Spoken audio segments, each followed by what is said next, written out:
अस्सलाम वालेकुम। Sindhu education channel ते भली का अॼु पाण क्लास 10 जी जनरल साइंस जे यूनिट 2 जो चैप्टर 1 पढ़ंदासीं जंहिंजो उनवान आहे am I look like my parents. छा आउं पंहिंजे माइटनि जहिड़ो पंहिंजे वालदेन जहिड़ो ॾिसजां थो। Some young plants and animals look like their parents. कुझु नंढा ॿूटा ऐं जानवर पंहिंजे वालदेन जहिड़ा ॾिसबा आहिनि। लुक एट द पिक्चर्स बिलो। हेठियों तस्वीरूं ॾिसो। Does the kitten look like its parent the cat? छा जेके ॿिली जा बच्चा आहिनि नंढा ॿलूंगड़ा उहे पंहिंजे माइटनि जहिड़ा ॿिली जहिड़ा ॾिसजनि था। Does the baby rose plant look like its parent? छा नंढो गुलाब जो ॿूटो वॾे गुलाब जे ॿूटे जहिड़ो ॾिसजे थो। हाणे एक्टिविटी आहे यानी सरगर्मी। Write the names of 3 animals and 3 plants that look like their parents when they are young। यानी कि टे जेके जानवरनि जा ऐं 3 ॿूटनि जा अहिड़नि ॿूटनि जा नाला लिखो जेके जॾहिं नंढा आहिनि त पंहिंजे पेरेंट्स जहिड़ा पंहिंजे वालदेन जहिड़ा ॾिसजनि था।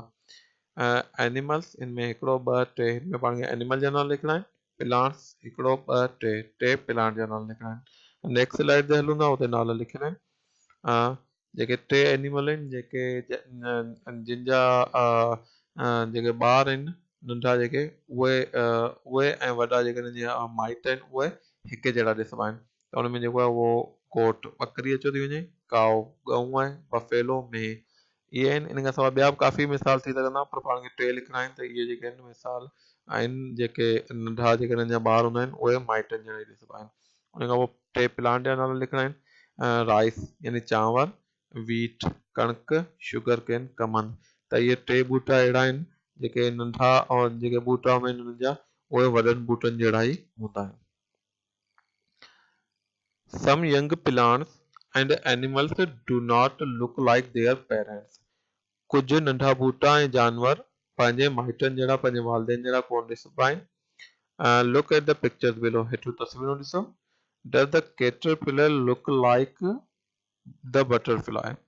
छा कैटरपिलर जेको ही गदर आहे इहो बटरफ्लाई यानी पोपट जहिड़ो ॾिसजे थो। Does the tadpole look like the frog? जेको tadpole आहे उहो फ्रॉग यानी ॾेडर जहिड़ो ॾिसजे थो। हाणे ही जेको आहे ही ॾिसो जेको पोपट जो जेको बच्चो आहे बेदे वञा ही लार्वा आहे जो ही गदर आहे इहो थिए थो त इहो जेको आहे उहो पोपट जे मुक़ाबले में बिल्कुलु मुख़्तलिफ़ आहे। ईअं ॾेडर जेको आहे उहो बेदा ॾिए थो त उन मञा बेदे मञा वरी टैडपोल डेवलप थींदो आहे ॼमंदो आहे त इहो बि जेको आहे उहो ॾेडर खां बिल्कुलु मुख़्तलिफ़ हूंदो आहे। एक्टिविटी सरगर्मी। List 3 differences between the caterpillar and the butterfly। 3 जेके उहो फ़र्क़ु लिखो जेके कैटरपिलर यानी गदर ऐं पोपट जे विच में हुजनि and 3 differences between the tadpole and the frog। ऐं 3 फ़र्क़ु लिखो जेके टैडपोल ऐं ॾेडर में हुजनि। त जेको पहिरियों जेको मथियों बॉक्स आहे जंहिंमें 1 2 3 आहे हिन में जेके आहिनि पाण खे 3 डिफरेंस लिखणा आहिनि कैटरपिलर ऐं बटरफ्लाई जे दरमियान ऐं हेठि जेका तस्वीर उन में 3 डिफरेंस लिखणा आहिनि हिकिड़ो ॿ टे टैडपोल ऐं फ्रॉग जे विच मंझि टैडपोल ऐं ॾेडर जे विच में। ही पाण जेको आहे उहो नेक्स्ट स्लाइड ते फ़र्क़ु जेके आहिनि उहे लिखियल आहिनि उहे पाण ॾिसूं था। उन खां सवाइ जेके हेठि एक्टिविटी आहे उन खे पाण पढ़ंदासीं। We have observed that many young plants and animals look like their parents। असां इहो मुशाहिदो कयो आहे त काफ़ी सारा नंढा ॿूटा ऐं जानवर जेके आहे उहे पंहिंजे वालदेन जहिड़ा पंहिंजे माइटनि जहिड़ा ॾिसबा आहिनि। They share many characteristics with their parent। उन्हनि जूं काफ़ी ख़ासियतूं जेके आहिनि उहे पंहिंजे वालदेन जहिड़ियूं पंहिंजे माइटनि जहिड़ियूं हूंदियूं आहिनि। Even though that look different from their parents when young। काफ़ी सारा ऐसा जो काफ़ी सारा जेके जॾहिं नंढा हूंदा आहिनि पंहिंजे माइटनि खां मुख़्तलिफ़ हूंदा आहिनि ग्रो अप जॾहिं वॾा थींदा आहिनि to look like their parents त पंहिंजे माइटनि जहिड़ा ॾिसजणु शुरू थी वेंदा आहिनि या पंहिंजे माइटनि जहिड़ा ई ॾिसबा आहिनि। जीअं हिन तस्वीर में आहे त कैटरपिलर आहे त इहो जेको आहे मुख़्तलिफ़ आहे पर इहो वरी बि अॻियां हली बटरफ्लाई में यानी पोपट में वरी कन्वर्ट थींदो। हाणे एक्टिविटी ही ॿी एक्टिविटी आहे सरगर्मी। एक्टिविटी सरगर्मी। Fill in the table to find out how much you are like your parents.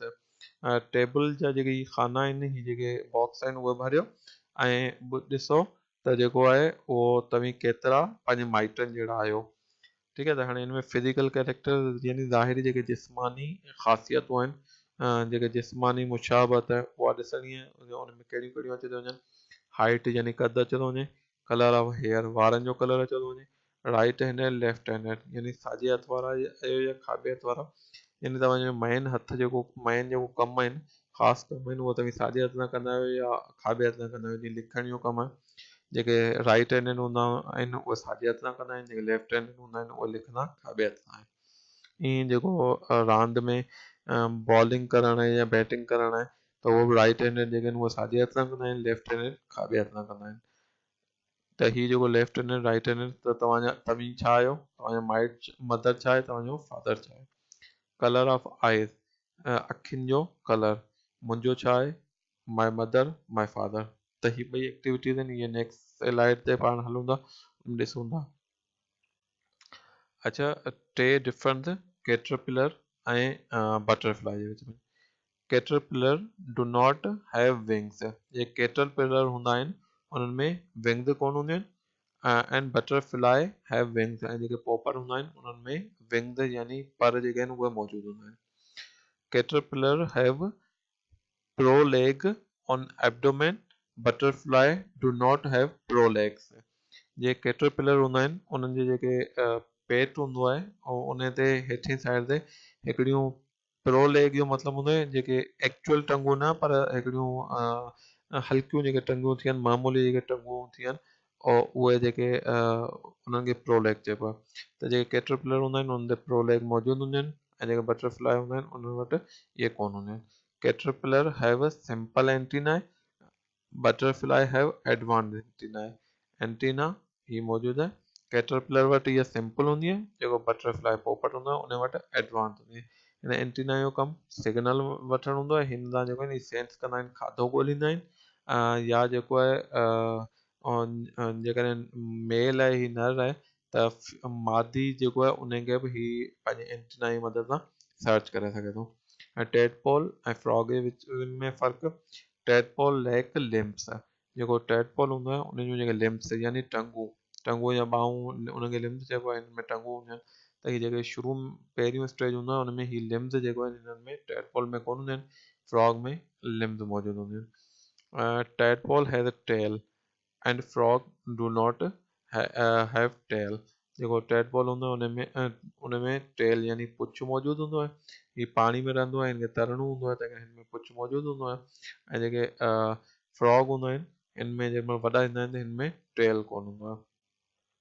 Tadpole respire by gills, frog respire by lungs, जेके टेडपोल हूंदा आहिनि उहे हिकिड़ी झिली वांगुरु जीअं मच्छियुनि में झिली जी मदद सां साहु खणंदा आहिनि, त जेके टेडपोल हूंदा आहिनि उहे पाणी में घणो हूंदो आहे अंदरि रहंदा आहिनि, त हीअ बि झिली जी मदद सां जेको गिल्स हूंदा आहिनि उन्हनि जी मदद सां साहु खणंदा आहिनि। जंहिंमें वॾा थींदा आहिनि फ्रॉग थी वेंदा आहिनि, कन्वर्ट थी वेंदा आहिनि, त उन महिल ही गिल्स जेको आहे उन जी जॻह ते लंग्स अची वेंदा आहिनि, लंग जी मदद सां साहु खणंदा आहिनि। त हीअ जेके टे डिफरेंस आहिनि हिन जे विच में।